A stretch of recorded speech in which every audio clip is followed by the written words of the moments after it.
Good morning and welcome to Path of Evolution. આપણે screen ઉપર જોઈ રહ્યા છીએ કે જે પાંચ તત્વ છે, મુખ્યત્વે પાંચ તત્વ: જીવ, ઈશ્વર, માયા, ભ્રમ અને પરભ્રમ.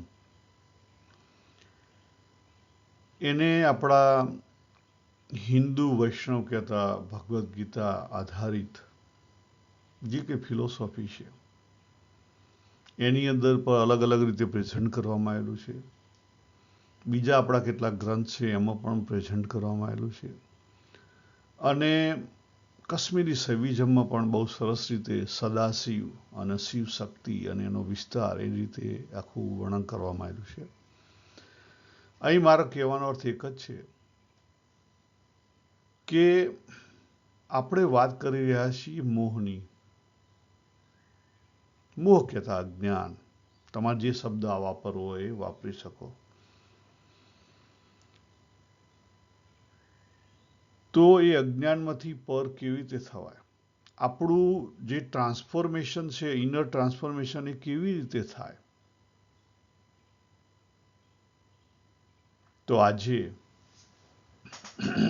આપણે ભગવદ્ ગીતા અને માંડુક્ય ઉપનિષદ એના આધારે આપણે જે મોહ સમજી રહ્યા છીએ એનાથી ઉપરવટ જવાનો કયો રસ્તો છે એને સમજવાનો થોડો પ્રયત્ન કરીશું. પહેલી વસ્તુ યાદ રાખો કે ભગવાન રામ આવ્યા ત્રેતાયુગમાં, એટલે પહેલો સતયુગ, બીજો ત્રેતાયુગ, બીજા યુગમાં. એમની પર્સનાલિટી અલગ હતી. એ પછીનો યુગ આવ્યો દ્વાપર. દ્વાપરના અંતમાં ભગવાન કૃષ્ણ આવ્યા. એમની પર્સનાલિટી અલગ હતી. પછી ભગવાન મહાવીર આવ્યા, ભગવાન બુદ્ધ આવ્યા. બંનેની પર્સનાલિટી અલગ હતી. એ પછી ભગવાન સ્વામિનારાયણ આવ્યા તો એમની પર્સનાલિટી પણ અલગ હતી. સંત મહાત્માઓ, મીરાબાઈ, કબીરજી, રમણ મહર્ષિ, રામકૃષ્ણ પરમહંસ, દરેકની પર્સનાલિટી અલગ છે. જુઓ તમે, કહેવાનો અર્થ શું છે કે તમે અને હું, આપણી દરેકની પર્સનાલિટી અલગ છે. આપણું દરેકનું બીજ અલગ છે. આપણી પ્રકૃતિ, જે મૂળ પ્રકૃતિ છે આપણી, એ અલગ છે. પહોંચવાનું છે ક્યાં? પહોંચવાનો એક રસ્તો ઉપર, જેમ પર્વત હોય અને એની ટોચ ઉપર મંદિર હોય, ત્યાં જવાના અનેક રસ્તા હોય. એટલા માટે તો ભગવાને ભગવદ્ ગીતાની અંદર બીજાનો ધર્મ ફોલો કરવાની ના પાડી છે. બીજાનો ધર્મ એટલે શું? જે તમને અંદરથી પુશ કરતું હોય, તે જે તમારી રસરૂચિના અંગ એ મુજબ જે પરફોર્મન્સ થાય એ તમારો ધર્મ. તમારી રસરૂચિના અંગથી અલગ હોય એ બીજાનો ધર્મ. ભગવાને એટલા સુધી વાત કરી કે શરૂઆતમાં પોતાનો જે ધર્મ હશે, પોતાની રસરૂચિના અંગ હશે, કેવી હશે? ઇમ્પ્યોરિટી હશે, એમાં અશુદ્ધિ હશે 100%. પણ એ અશુદ્ધિ ને કાઢવાની છે. આપણે ત્યાં શાસ્ત્રો બહુ જે છે, શાસ્ત્રો મોટા મોટા અર્થમાં તમને સમાધાન બતાવે છે, પરંતુ જેમ છે તેમ આપણે એનો ઇમ્પ્લિમેન્ટ નથી કરી શકતા. જેમ છે તેમ આપણે ઇમ્પ્લિમેન્ટ કરી શકતા નથી. અને આપણે પછી શું થાય છે? ખોટા દેખાદેખીમાં ફસી જવાય છે. અને ત્યાંથી આપણી પડતી ચાલુ થાય. ખરેખર તો આપણે ત્યાંથી ઊંડા જઈએ છીએ, પડીએ છીએ નીચે, ઉપર જવાની જગ્યાએ. તો આજે આપણે ઝડપથી એ તરફ જઈએ. પ્રકૃતિ સ્વભાવ, આપણા પોતાના ઓરિજિનલ પ્રકૃતિ સ્વભાવ છે એને આપણે કદાપી બદલી શકીએ નહીં. એની અંદર રહેલી ઇમ્પ્યોરિટી આપણે કાઢી શકીએ. તો કરવાનું છે શું? પહેલી વસ્તુ કે આપણા જે પ્રકૃતિ સ્વભાવ નથી, આપણા પોતાના નથી, આપણે જે ઓઢેલા છે બીજાના, એ બીજાના છે એને મૂકી દો. પહેલી વસ્તુ. બીજા નંબરે આપણા પોતાના છે એને ઓળખો. મારે મારા ઓળખવાના, તમારે તમારા ઓળખવાના. અને એની અંદર જે અશુદ્ધિ છે, અશુદ્ધિ કાઢવાની છે. તો આ જે ટેબલ છે, આ ટેબલનો આધાર ભગવદ્ ગીતા અને બીજા શાસ્ત્રો અને માંડુક્ય ઉપનિષદના આધારે લીધેલો છે. 3 પુરુષની વાત ભગવદ્ ગીતામાં કરેલી છે: ક્ષર પુરુષ, અક્ષર પુરુષ અને એથી પર. પછી ભગવદ્ ગીતામાં ઓમની પણ વાત કરેલી છે. હોમ તત્સત.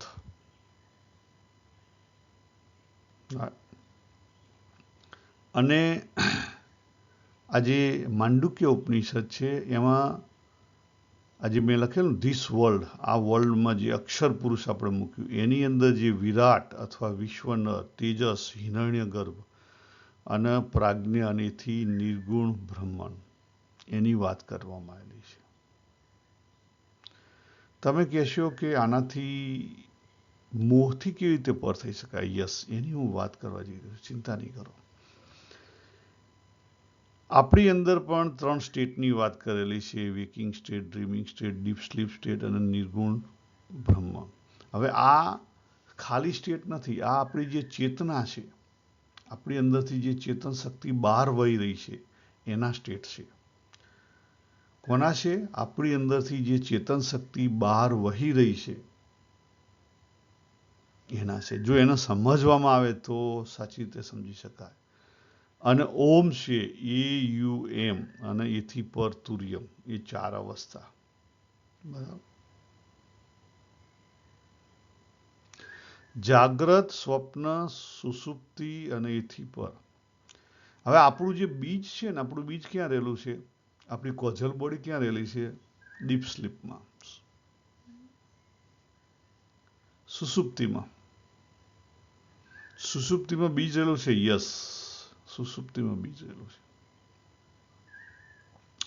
જો મેં અહીંયા ઇસ્યુ કરીને મેં મારી પોતાનું કોલમ મૂકેલી છે, મારી સમજણ છે મુજબ. તો વેકિંગમાં આપણને મોટા ભાગે પ્રોબ્લેમ કોના છે? બોડી અને આઈ સેન્સના પ્રોબ્લેમ છે. આઈ સેન્સ એટલે આપણે જે બની બેઠેલા છીએ ઈગો, આપણે જે કંઈ બની બેઠેલા છીએ એના પ્રોબ્લેમ છે. એક બોડીના પ્રોબ્લેમ છે, બીજા આઈ સેન્સના પ્રોબ્લેમ છે. બંને એક્સપ્રેસ સાથે જ થાય છે, આપણને ખબર નહીં પડતી. બંને એક્સપ્રેસ સાથે જ થાય છે, આપણને ખબર પડતી નથી. સ્વપ્ન સૃષ્ટિમાં જે કંઈ આપણે ડેવલપ કરેલું છે, આપણું મનો વર્લ્ડ, ઇનર વર્લ્ડ, એ પણ જાગ્રતમાં એક્સપ્રેસ થાય છે. યસ, થાય છે. ઇમોશનલ. પછી ઇમોશનલ કોણ ઓઢે છે? આઈ સેન્સ, ઈગો.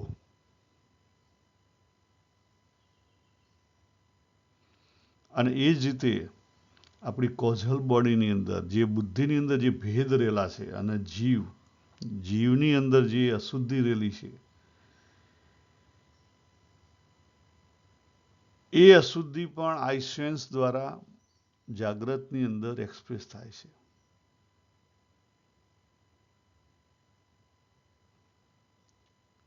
એટલે જ્યાં સુધી જાગ્રતથી આપણે ઉપર ના જઈ શકીએ ત્યાં સુધી આપણો ઉકેલ આવે નહીં.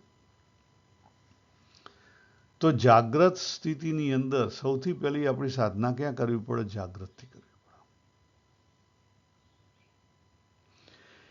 જાગ્રતની અંદર આપણે અનેકતામાં વહેંચાઈ ગયેલા છીએ. આપણે અલગથી લીધેલું કોન્શિયસ અને સબકોન્શિયસ માઇન્ડ, અનેકતાથી વહેંચાઈ ગયેલા છીએ. આ અનેકતાને પહેલા એક કરવી પડે. ભગવાન સ્વામિનારાયણે પણ વાત કરી.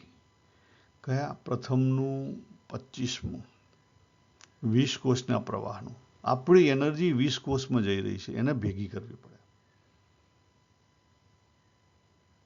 તો પછી કામ થાય. હવે આને ભેગી કરવા માટે શું કરવું પડે? સૌથી પહેલી વસ્તુ તો સ્લો ડાઉન લાઈફ કરવી પડે અને માઇન્ડફુલી વર્તવું પડે. આ બે વસ્તુ કરવી પડે. એકદમ માઇન્ડફુલી નહીં વર્તાય. પહેલું સ્લો ડાઉન કરવું પડશે. પણ આ બધું કર્યા પછી સાધના કઈ કરવાની? અગત્યનો પોઈન્ટ છે. આ બધું તો કરી બરાબર છે, ચલો સ્લો ડાઉન કરી દીધું, અઠવાડિયું વેકેશન ઉપર જતા રહ્યા, લાઈફ બરાબર, પણ સાધના કઈ કરવી? હા, એ પોઈન્ટ ઉપર હું તમને વાત કરવા માંગુ છું આજે કે સ્લો ડાઉન તો કરી દીધું, પણ હવે મારે સાધના કઈ કરવાની? આપણી જે પ્રકૃતિ છે, આપણી પ્રકૃતિની અંદર જે કઈ ઇસ્યુ છે, પહેલા ઇસ્યુ કઈ જગ્યાએ છે? બોડી લેવલે. તો બોડી લેવલે આપણે જે કઈ ઇસ્યુ છે એને સમજી અને એનાથી ઉપર જવું. તો બોડી લેવલે પહેલો આપણને મોટો ઇસ્યુ છે આપણો રિએક્ટિવ નેચર છે. પછી એ તમે સંસારી હો કે ત્યાગી હો, ગમે તે હો, એને કઈ લેવા દેવા નથી. બોડી લેવલે આ જે 4 ભાગ છે ને, બોડી લેવલે આપણા પોતાના ઇસ્યુ છે, આપણો રિએક્ટિવ નેચર અને રેસ્ટલેસ રિએક્શન.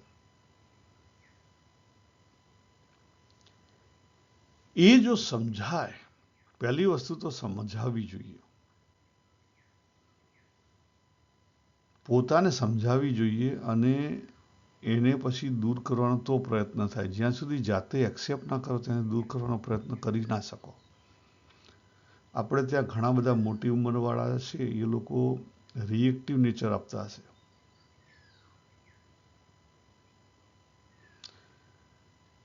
કેટલાક ગરજના મારે બંધ થઈ ગયેલા હોય, પણ એમ નથી સવાલ. અહીં ગરજની વાત નથી. અહીંયા વસ્તુ જોવાની છે કે મારી અંદર રિએક્ટિવ નેચર ક્યાં રહેલો છે. હવે એનું રિપ્લેસમેન્ટ કરવાનું છે. પણ એનો અર્થ એ નથી કે એનું રિપ્લેસમેન્ટ આપણે લેઝી બની જઈએ. ના ના ના, લેઝી નથી સવાલ. જો એક્ટિવ તો તમારે ફૂલી એક્ટિવ રહેવાનું છે. ખાલી રિએક્ટિવ નેચર છે આપણો. L4 ઉપર શું છે? ઓબ્જેક્ટ. અને L3 ઉપર શું છે? બોડી. આપણા જે કંઈ એક્સ્ટ્રીમ વસ્તુ પકડેલી છે એમાંથી નીકળી જવાનું છે. તો ધીરે ધીરે ધીરે તમારી અંદર કામનેસ આવશે, શાંતિ આવશે. અને આપણે દરેક વ્યક્તિ શાંતિ સુધી રહેશે, નહીં તો શાંતિ આવશે નહીં. અહીંયા આવી જશો તો શાંતિ આવશે, કદાપી શાંતિ નહીં આવે. આ પહેલું સ્ટેપ. એટલે માઇન્ડફુલી તમારે વર્તવું પડે, સ્લો ડાઉન કરી દેવું પડે. બીજું આવ્યું રાગ અને દ્વેષ, એટલે કે માઇન્ડ લેવલે. માઇન્ડ લેવલે આપણી પાસે રાગ છે, આસક્તિ છે, કામના છે. કરવું છે નથી કરવું, બધા માસ્ક પહેરેલા છે. તો એને તમે રાગે મૂકી દો ને દ્વેષે મૂકી દો તો ઓટોમેટિકલી તમે વચ્ચે આવી જશો. ઓબ્ઝર્વર બની જાઓ, સાક્ષી બની જાઓ. દેવોને સાક્ષી નહીં બનાય, પેલું રિએક્ટિવ નીચે કાઢવું પડશે.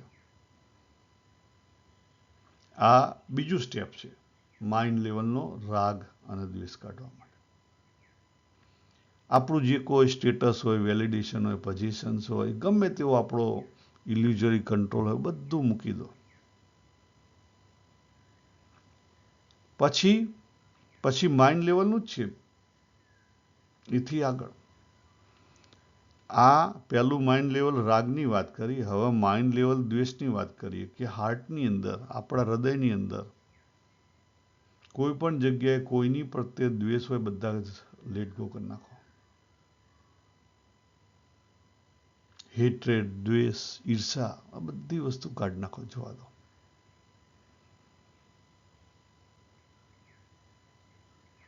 તો શું આવશે? કમ્પેશન આવશે બીજા પ્રત્યે. બીજા પ્રત્યે દ્વેષ છે એની જગ્યાએ બીજા પ્રત્યે કમ્પેશન આવશે.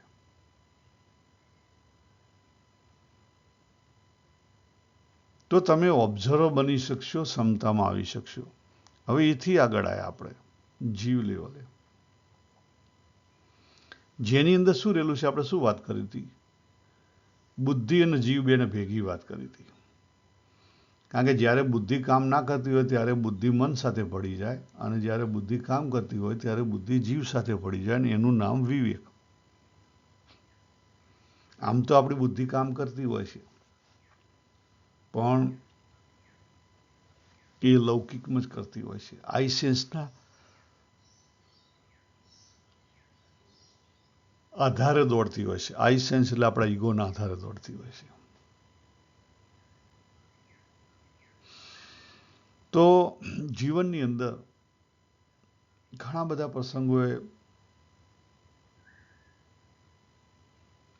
આપણે એલોનનેસ આવશે, એકલતા આવશે, બરાબર. આપણે એને દૂર કરવાનો પ્રયત્ન કરીએ છીએ. ઘડીકમાં મોબાઈલ લઈ લઈએ છીએ, ઘડીકમાં ટીવી લઈ લઈએ છીએ, ખ્યાલ. સમાજની અંદર જ રહેવાનો પ્રયત્ન કરીએ છીએ, દોડ કરીએ છીએ. એકલા રહી નહીં શકતા. ચેક કરો, તમે એકલા રહી શકો છો? એકલા રહેવાનો પ્રયત્ન કરો. સૌથી મોટો ફિયર છે, આપણને ખબર નથી. Fear of silence and fear of solitude. આ બે ફિયર બહુ મોટા છે એકલતાના.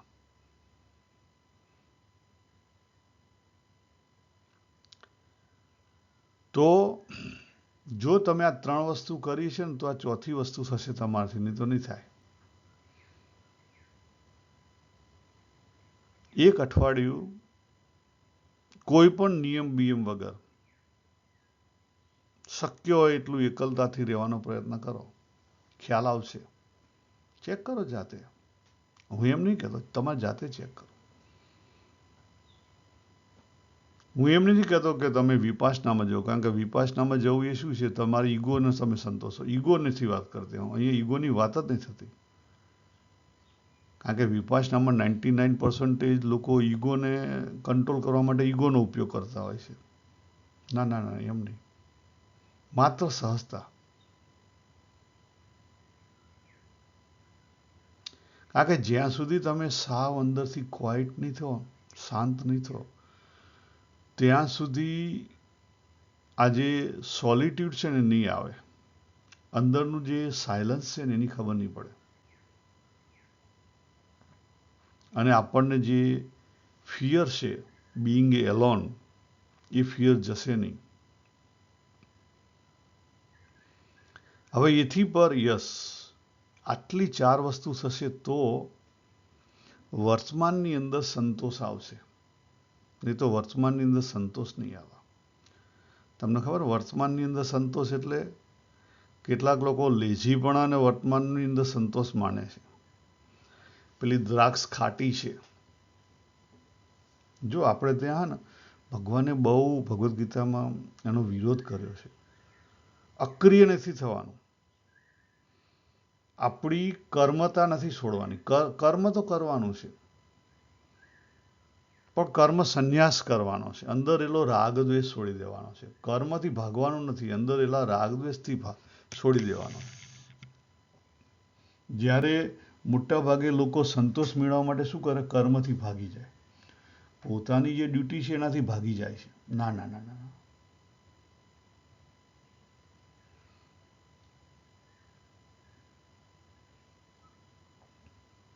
પોતાની ડ્યુટીથી ભાગવાનું નથી. આટલી 5 વસ્તુ થશે તમારી અંદર, ત્યારે આપણો જે ખરેખર ભગવાન પ્રત્યે કે આપણી પોતાની જાત પ્રત્યે, જ્ઞાની હોય પોતાની જાત પ્રત્યે હોય, કેટલાક લોકો નેચરમાં માનતા હોય તો નેચર પ્રત્યે હોય, કેટલાક ભગવાનનું માનતા હોય તો ભગવાન પ્રત્યે ટ્રસ્ટ આવશે રિયલમાં. જ્યાં સુધી તમે સહજ નથી ત્યાં સુધી તમે બીજા ઉપર સાચો ટ્રસ્ટ મૂકી શકો નહીં. સહજતા ના આવે ત્યાં સુધી એન્ઝાયટી જાય નહીં. ઇનર એન્ઝાયટી જાય નહીં. જ્યાં સુધી સહજતા ના આવે ત્યાં સુધી ઇનર એન્ઝાયટી ના જાય. અને જ્યાં સુધી ઇનર એન્ઝાયટી ના જાય ત્યાં સુધી ટ્રસ્ટ આવે નહીં. આ યાદ રાખો લાઈફની અંદર. કારણ કે એન્ઝાયટી છે એનું રિપ્લેસમેન્ટ જ ટ્રસ્ટ છે, એનો બીજો ફેસ જ ટ્રસ્ટ છે. એન્ઝાયટી એટલે ફિયર. તો આ 6 સ્ટેપ થશે ધીરે ધીરે ધીરે, ત્યારે આપણો જીવ ક્યારે પહોંચશે? પ્યોરિટીમાં પહોંચશે. અને જ્યારે પ્યોરિટી આવે ત્યારે જે 20 કોષનો પ્રવાહ છે ને એક થાય, એમની એક ના થાય.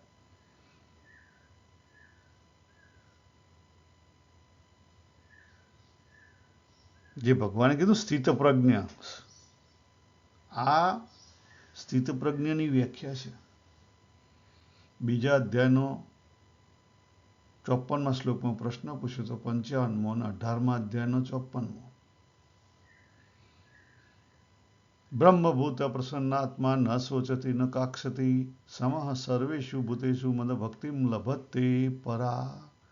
ત્યારે જીવ ત્યાં પહોંચી શકે, સિવાય પહોંચી ના શકે.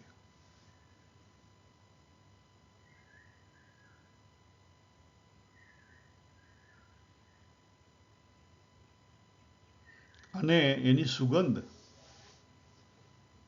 સુગંધ તમારી આજુબાજુ જે કોઈ છે, જ્યાં છે ત્યાં એની સુગંધ રેલાતો જાય. એ જે પ્યોરિટી છે એની સુગંધ રેલાય ઇઝીલી. તમારે પ્રૂવ કરવાની કોઈ જરૂર નથી. You no need to validate anything. પણ એ ઓળખી કોણ શકે? એવો જે કોઈ આગળ જેલો જીવન એ ઓળખી કે બીજા ના ઓળખી? કારણ કે જે માણસ જ રેસ્ટલેસ છે એ માણસ તમને શું ઓળખવાનો? કોઈ ના ઓળખે. એ વર્તમાનમાં જ નથી, એ તમને ક્યાંથી ઓળખે? આપણે કોઈને ઓળખાવાનું નથી આપણી સાધનામાં, આપણે જાતે ઓળખવાનું. પણ આ સ્ટેપ છે. તો પછી આત્મના તુષ્ટ થાય. નહીં તો કદાપી આત્મના તુષ્ટ થાય નહીં. અને જ્યાં સુધી આત્મના તુષ્ટ ના થાય ત્યાં સુધી ભેદ રે. એ ભેદ ટળે નહીં. યાદ રાખો, આ બોડીથી આપણે અપૂર્ણ છીએ, આપણે અદ્વિતીય છીએ, પણ આપણે બોડીથી અપૂર્ણ છીએ. બોડીનું અપૂર્ણતા છે, આ દુનિયાદારીની જે અપૂર્ણતા છે એ કદાપી નહીં ટળે. તો પૂર્ણપણું આવે ક્યાંથી? પૂર્ણપણું આ રીતે આવે, જીવની પ્યોરિટીથી પૂર્ણપણું આવે, બીજા કોઈ રીતે ના આવે. સંતોષથી પૂર્ણપણું આવે, પણ રિયલ સંતોષ, સહજતા, એ રિયલ સંતોષ છે.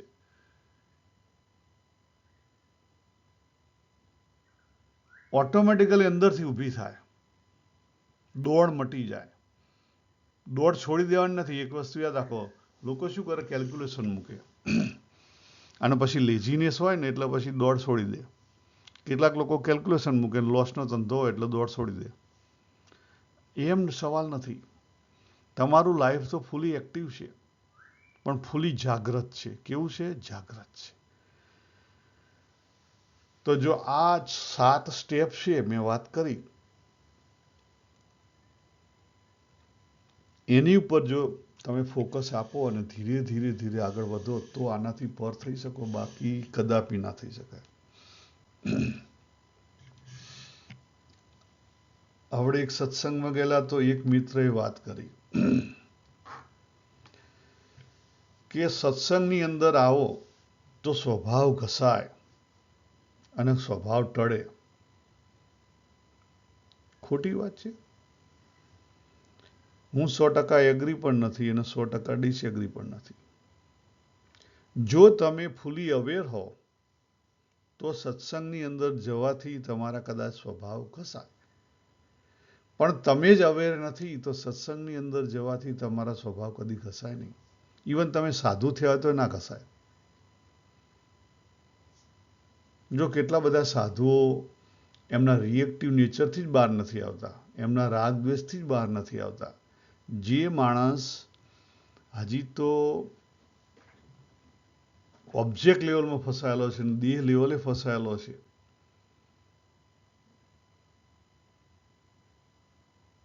એ માણસ સત્સંગમાં જવાથી સુધરે ના સુધરે? એની સ્ટાઇલ જાય જ નહીં, એ એવો ને એવો જ રહે. બહારથી કદાચ એ શું કરે, મોરું પહેરે. બહારથી શું કરે, મોરું પહેરે. કારણ કે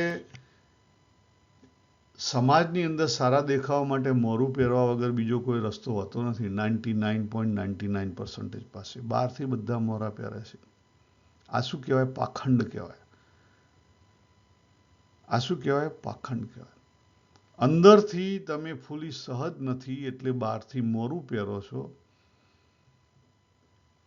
અને મોરા પહેરવાના બીજા બધા ઘણા બધા રસ્તા, ઘણા બધા કારણો હોય છે. કયા કારણ? હું તમને એક વાત કરું કે કોક તમે સત્સંગમાં જો છો ત્યાં નિયમ આપ્યો કે બહુ મોટું ટીલ્લું કરવું ને તમારે ધોતિયું પહેરવું ને ખ્યાલ આવ્યો, જટા રાખવી ને. આપણે ઇસ્કોનની અંદર એવું સ્વામિનારાયણમાં પણ ચાલે છે ભાઈ. હવે તમે બધા નિયમ તો પાડી શકતા નથી. તમે અવેર તો છો નહીં, તમે જાગૃત તો છો નહીં, તમે જાણપણા રૂપ તો છો નહીં. એટલા જે બહારના નિયમ છે એટલા તમે પાડી લો છો. એટલે દેખાય કેવું? દેખાય સારું. પણ અંદરથી રસબુદ્ધિ મળી નથી. ભગવાને બીજા અધ્યાયમાં વાત કરી ને, 59 શ્લોક, અંદરથી રસબુદ્ધિ તો ટળી નથી. સ્વામિનારાયણ થઈ ગયા, ઘરમાં ડુંગળી લસણ નથી ખાતા, પણ બહાર ડુંગળી લસણની સ્મેલ આવે તો ખાવાની ઈચ્છા થાય છે. સંયમ નથી. સંયમ તો છે નહીં. તો નિયમ શાના માટે છે? નિયમ ખરેખર રાખવાના નથી. નિયમ શરૂઆતમાં નિયમ પડવા જોઈએ, પાડવાના નથી. નિયમ પડવા જોઈએ, પાડવાના નથી. સંયમ આવે તો નિયમ પડે, બાકી ના પડે. એ અલગ વાત છે, આપણે અલગથી એને સમજીશું. પણ મારે કહેવાનો અર્થ એક જ છે કે જો ખરેખર તમારે જાતે પોતાની જાતને સમજીને ઉપર જવું હોય તો સહજતામાં જ્યાં સુધી નહીં આવે ત્યાં સુધી ઉકેલ નહીં આવે. સહજતા એ જ પ્રેમ છે. હા, સહજતા એ સાચી ભક્તિ છે, સમર્પણ છે. સહજતા એ જ પ્રેમ છે. એને પણ હું અલગથી લઈશ કે જે આપણે કહીએ છીએ ને કે ધર્મ, જ્ઞાન, વૈરાગ્ય, ભક્તિ, અથવા સેવા મીન્સ કર્મ, સમર્પણ મીન્સ ભક્તિ, પ્રેમ, અને જ્ઞાન અને ધ્યાન, એ બધી વસ્તુ અલગ નથી, એક જ છે. તમારી જેવી રસ રુચિના અંગ હોય ને એવું પકડો. જો આપણે સામાન્ય રીતે દાખલા તરીકે અમે ભણ્યા તો જ્ઞાન છે, લૌકિક જ્ઞાન છે, પણ ધ્યાન રાખ્યા વગર થાય નહીં. ધ્યાન રાખ્યા વગર આવે નહીં. એટલે ધ્યાન અને જ્ઞાન બંને એકબીજાના સિક્કાની બે બાજુ છે. અને સમર્પણ અને સેવા બે પણ સિક્કાની બે બાજુ છે. સેવા તમારે કરવી હોય પણ સમર્પણ વગર સેવા ના થાય. હવે ચારમાંથી બે થઈ ગયા. હવે બે પણ અલગ નથી, એ પણ સિક્કાની બે બાજુ છે. જ્યાં સુધી બીજાનું એક્સેપ્ટન્સ ના થાય ત્યાં સુધી પ્રેમ ના આવે. બીજાનું એક્સેપ્ટન્સ ના થાય ત્યાં સુધી પ્રેમ ના આવે. અને પ્રેમ ના આવે ત્યાં સુધી સમર્પણ ના થાય. સમર્પણ ના આવે ત્યાં સુધી સેવા ના થાય. કારણ કે ભગવાનની સ્વીકૃતિ આવી જોઈએ ને, સર્વ કરતા કરતા ભગવાનની સ્વીકૃતિ આવે તો પછી બીજાનું એક્સેપ્ટન્સ આવે, અને તો પછી ભગવાનનો સમર્પણ આવે, તો સેવા થાય. બાકી સાચી સેવા ના થાય. બીજા પક્ષે જુઓ, જ્યાં સુધી તમે સાચા અર્થમાં ધ્યાન ના થાય, ધ્યાન એટલે 1 વિધાઉટ સેકન્ડનું અનુભૂતિ ના થાય, ત્યાં સુધી જગત પ્રત્યે કરુણા ના જન્મે. ખ્યાલ આવે? કરુણા અને પ્રેમ સિક્કાની બે બાજુ છે. એટલે એક જ વસ્તુ છે, દેખાય છે અલગ, વસ્તુ એક જ છે. તો આજે આપણે 7 સ્ટેપ જોયા. ખાસ એને યાદ રાખજો, 7 સ્ટેપ. અને એ 7 સ્ટેપ જો આપણે યાદ રાખી શકીશું અને એ પ્રમાણે સ્લો ડાઉન કરીને આપણું લાઈફ આપણે ચેન્જ કરીશું તો આપણું ટ્રાન્સફોર્મેશન થશે અંદરથી. નહીં તો અંદરથી ટ્રાન્સફોર્મેશન નહીં થાય. આ 7 નિશાની મેં તમને આપી. પહેલું, રિએક્ટિવ નેચર કાઢો. બીજું, મનની અંદર રહેલા રાગ કાઢો. ત્રીજું, હાર્ટ, મનની અંદર રહેલા દ્વેષ કાઢો. ચોથું, જીવ લેવલે જે ફિયર છે એની જગ્યાએ સોલિટ્યુડ આવે. બરાબર? એકલતાને ગળે લગાડો. પાંચમું, વર્તમાનની અંદર સંતોષ, સહજતા રહેવી જોઈએ. છઠ્ઠું, જો સહજતા આવે, એન્ઝાયટી જાય, તો ટ્રસ્ટ આવે. ભગવાનની અંદર ટ્રસ્ટ, હાયર સેલ્ફની અંદર ટ્રસ્ટ, નેચરની અંદર ટ્રસ્ટ. અને તો પછી જીવ પ્યોર થાય, એ સિવાય થાય નહીં. આપણે અહીંયા પૂરું કરીએ. સર્વેને જય શ્રી કૃષ્ણ. હરિઓમ તત્સત. હરિઓમ તત્સત.